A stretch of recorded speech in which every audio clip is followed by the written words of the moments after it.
আরে ও তো অভিনয়টা পারে না, কেন বিনোদিনী করলো?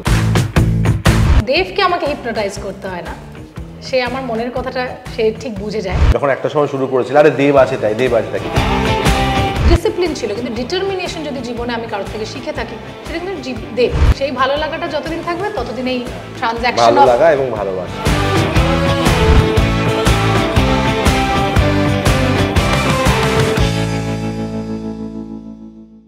তুমি যেহেতু ক্লোজ থেকে দেবকে দেখেছো, আমরা দেখেছি দেবেরও তো একটা অনেক রকম ফেজ গেছে, কেরিয়ার বলো, ম্যাচিউরিটি বলো, বা ওর যে পার্সোনালি যেভাবে ও পার্সোনালিটি বলো, তো সেটার অনেক বেশি প্রভাব তোমার ওর ওপর আছে, এবং যেটা কমেন্ট সেকশনে কিন্তু লেখে, মানে কাছের মানুষদের উপর প্রভাব পড়ে। তো একে অপরের এরকম এটা কতটা, মানে আমরা যখন কাছের মানুষ হই, এটি বন্ধু, ক্লোজ ফ্রেন্ড, তা আমার মনে হয় যে সামহাও দেব আর আমরা হয়তো খুব আলাদা দুটো জগৎ থেকে আসা দুটো মানুষ, কিন্তু আমাদের দুজনের মানসিকতা কোথাও না কোথাও এক। ও যদি আমার থেকে ভালোটা নিয়ে নিতে পারে, আমিও কিন্তু সেটা ওর থেকে শিখি। যদি সবাই ভাবে যে আমার প্রভাব তার উপরে পড়েছে, অবশ্যই তুমি যদি সময় কাটাও এবং সেই মানুষের যদি সব এনার্জি না যদি পজিটিভ দিকে নিয়ে যেতে চাও। অনেকজন হয় বদ অভ্যাস বলে, বদ অভ্যাসটাকে প্রথমে তুলে নেয়, কিন্তু সেইটা অদ্ভুতভাবে দেবের মধ্যেও নেই অ্যান্ড আমার মধ্যেও নেই। আমরা সবসময় অন্য মানুষের থেকে ভালোটা নিয়ে নেওয়ার চেষ্টা করি। একটা কথা শুনছিলাম, এটা মনে পড়লো, হিপনোটাইজ করার কথা। তো আমি যেটা জানতে চাইবো, এই যে হিপনোটাইজ করে যে বন্ধুদের ইয়ে করছো, তুমি কি দেবকেও হিপনোটাইজ করেছো নাকি? আমার বন্ধুকে কতটা আমার বান্ধবীকে কতটা আমি হিপনোটাইজ করতে সফল হয়েছে কি হয়নি জানি না, কিন্তু আমার হিপনোটাইজ করা তো বিশ্বাস করেছিল।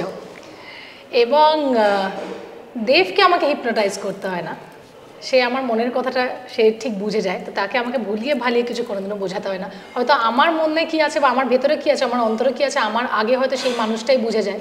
নয়তো আমাকে এত বড় ধাক্কা দিতে না আছে, যাও তুমি কি অভিনয়টা করো।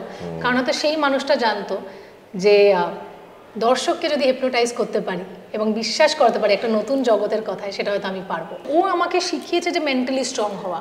আমি খুব ইমোশনাল, আমি খুব সেন্সিটিভ, আমি খুব অল্পতেই কষ্ট দুঃখ সব পেয়ে যাই।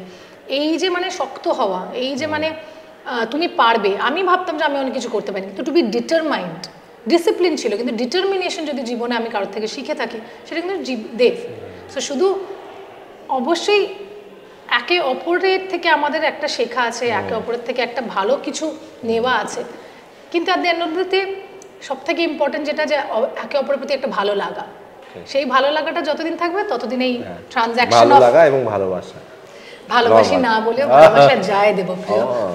আমি একটু পরিষ্কার করে দিলাম, এই তো এই লাইনটাতে পেলাম তোমার থেকে সুন্দর করে। লোকজন যখন এটা বলছে যে আরে ও তো অভিনয়টা পারে না, কেন বিনোদিনী করলো, আরে দেব আছে তাই, দেব আছে তাই, কিন্তু তুমি আস্তে আস্তে তোমার চয়েস অফ ফিল্মসে বোঝাতে শুরু করেছো যে না, দেবের একটা আলাদা জার্নি, রুক্মিণী আলাদা জার্নি। দেব আমাকে একমাত্র যেটা বিশ্বাস করবে না শুধু চ্যাম্পে আমাকে বলছে। এবার অদ্ভুতভাবে দেবের যিনি প্রতিদ্বন্দ্বী, তার প্রোডাকশন হাউস আমি এতবার কাজ করলাম, সুইজারল্যান্ডে, বুমারাঙে, উনি স্টেজে দেখে ওদের ফ্যানেদের মধ্যে ঝামেলা আছে, ওদের ফ্যামিলির মধ্যে ঝামেলা। এবার এখন এটা বলছে ওটাও দেবে, এবার যদি এটা বলার থাকে এটা নিয়ে সে বলবে।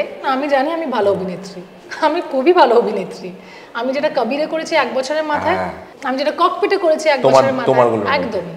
তারপর আমি যেটা সুইজারল্যান্ডে করেছি, আমি যেটা আগের বছর বুমারাঙে করেছি, যেখানে বলেছে 10 গোল দিয়েছে বম্বের আর এক নায়িকাকে, যিনি national award winner, with all due respect.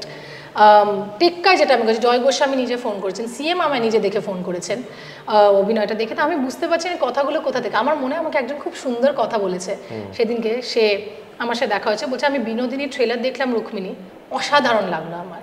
আমাকে বলে যে তোমায় কুর্নিশ জানাই, 90% অফ দ্য পিপল যারা সিনেমা অ্যাকচুয়ালি দেখে তারা সবাই ভালো বোঝে। বলছে যারা 10% দেখে, যারা 10% আছে না তারা তো দেখেই না, আর যারা বাজে কথাটা বলছে ওই সেকশনে, বলছে তুমি জেনে রাখো, এটা আমার ডায়লগে সেটা সে বলছে, তুমি জেনে রাখো ওরা খারাপ বলার লগ্নে জন্মেছিল, তো তুমি কিছু ভেবো না। তো আমি এমনিতেও ভাবি না, আমার কর্ম হলো কাজ করে যাওয়া, চেষ্টা করা। তাদের কাজ হলো এটাই। আমি কিন্তু মানুষ হিসাবে আমি তবু এগিয়ে যাব, অনেক দূর এগিয়ে যাব, তারা অনেক পেছনে পড়ে আছে, অনেক পেছনে। কারণ এই কথা বলাগুলো কোনোদিনও থেকে যাবে না। এই যে লিখে যাচ্ছে সোশ্যাল মিডিয়ায়, কেউ গিয়ে দেখতে যাবে না যে সে কে ছিল লিখেছে, থেকে যাবে আমার ছবিটা।